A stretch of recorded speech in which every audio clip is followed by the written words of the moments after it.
That, of course, is the mega hit Spice Girls song Wannabe, which sold millions of copies and skyrocketed our next guest to fame as a member of that best-selling female band, the most best-selling female band in the history of music. Her name is Geri Halliwell Horner, a.k.a. the artist formerly known as Ginger Spice. She's also, by the way, a New York Times best-selling author, and she's out with book 2, her second, Rosie Frost, Ice on Fire. It follows Rosie Frost, a young orphan at a boarding school who starts a new adventure, which includes solving a murder. And Geri Halliwell Horner joins us now. Geri, thank you so much for being here. Thank you. What an introduction. I have 2 redheaded daughters, as I was telling you. We need more redheaded heroes, and I'm glad that this book has one.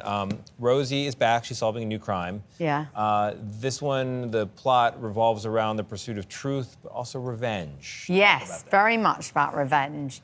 There's different themes of it. So basically, she finds out that her mother was murdered, and she wants to revenge that and find out the truth, who did it. But it really explores that idea of the ricochet of revenge. You did this, so I'm going to do this back and forth. And actually, when we do it, does it really feel that good? So there's that going on. It is a fast-paced page-turner. And if you're a curious nerd like me and you, and potentially, I think you... Oh, for sure. Yeah, it's got all those, like... of conservation, black holes, it's all in there, but also it's action-adventure. And there's physics in there. Yeah, there is. That's good physics, because you worked with a physicist. Yeah. But I want to talk about the fact that you had a literary background before you were a Spice Girl. That's true. That's true. I mean, I love the power of words, and so I always loved reading. And so I was studying English literature, Sons and Lovers, D.H. Lawrence.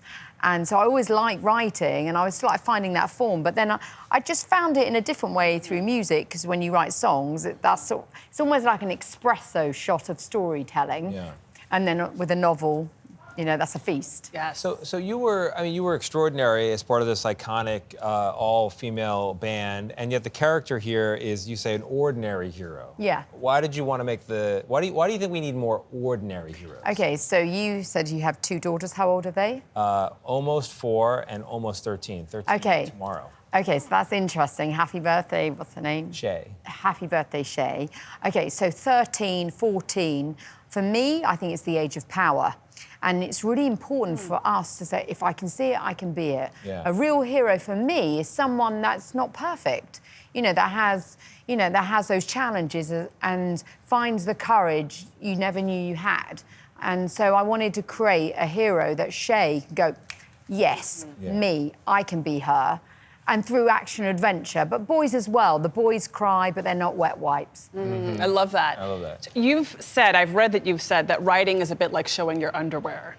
Yeah. That's a great line, but that's a writerly line. That's well done. It is true. It's quite a vulnerable thing, because it's a bit like, you know, when you tell someone, I love you, and you're showing vulnerability.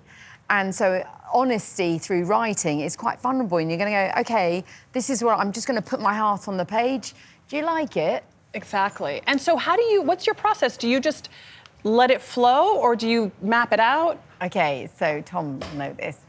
I've learned the term, it's either pants or preparation. First book I wrote by pants, fly by the seat of your pants. Right. I was sort of kind of making up as you go along. And then I learned actually preparation. Second one, I did more like structure. So for this one I did.